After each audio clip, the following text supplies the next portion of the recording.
நேபாளத்தில் ஏற்பட்ட நிலச்சரிவு மற்றும் வெள்ளப்பெருக்கில் சிக்கி பல நூற்று கணக்கான மக்கள் பாதிக்கப்பட்டுள்ளனர். அது தொடர்பான செய்திகளை தொடர்ந்து பார்த்து வருகிறோம். இது தொடர்பான கூடுதல் விவரங்களோடு இணைகிறார் செய்தியாளர் ராஜேஷ் கண்ணா.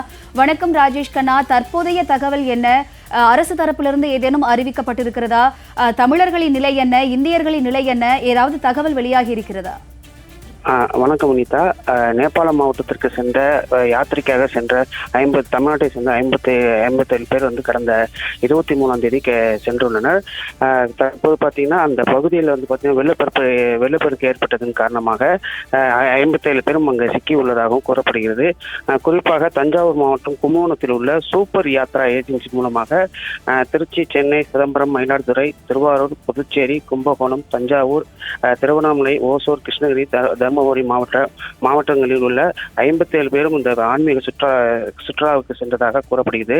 இவர்கள் பார்த்தீங்கன்னா கடந்த 23ஆம் தேதி கைலாச யாத்திரைக்காக தனி விமானம் மூலமாக, அதாவது சென்னையிலிருந்து தனி விமானம் மூலமாக நேபாளத்திற்கு காத்மண்டுவிற்கு சென்றதாக கூறப்படுகிறது. அங்கிருந்து 3 பேருந்துகள் கைலாசா நோக்கி சென்றுள்ளதாக சொல்லப்படுகிறது.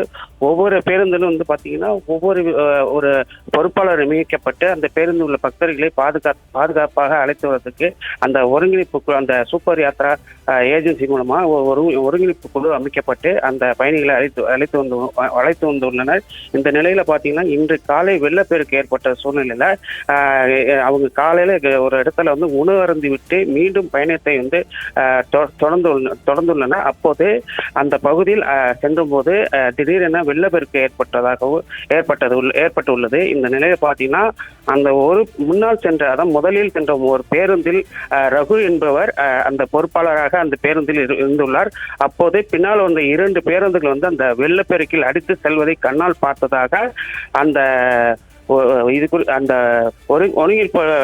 ஒருங்கிணைப்பாக அழைத்து சென்ற சாதி என்பவர் தற்போது நமக்கு பேட்டி அளித்துள்ளார். அந்த பேட்டியில் அந்த ரகு என்பவர் அந்த பேருந்து பள்ளத்தாக்கில் தழுவதை நேரில் பார்த்ததாக இவரிடம் கூறியுள்ளார். தற்போது அந்த பேருந்துகள் விபத்துக்குள்ள ஆயிருக்கலாம் என தகவல் வெளியாகியுள்ளது.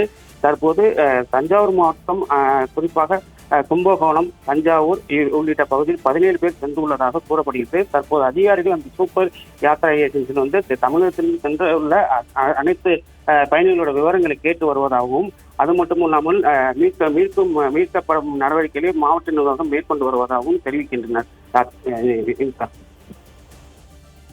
உங்களுடைய விவரங்களுக்கு நன்றி ராஜேஷ் கண்ணா.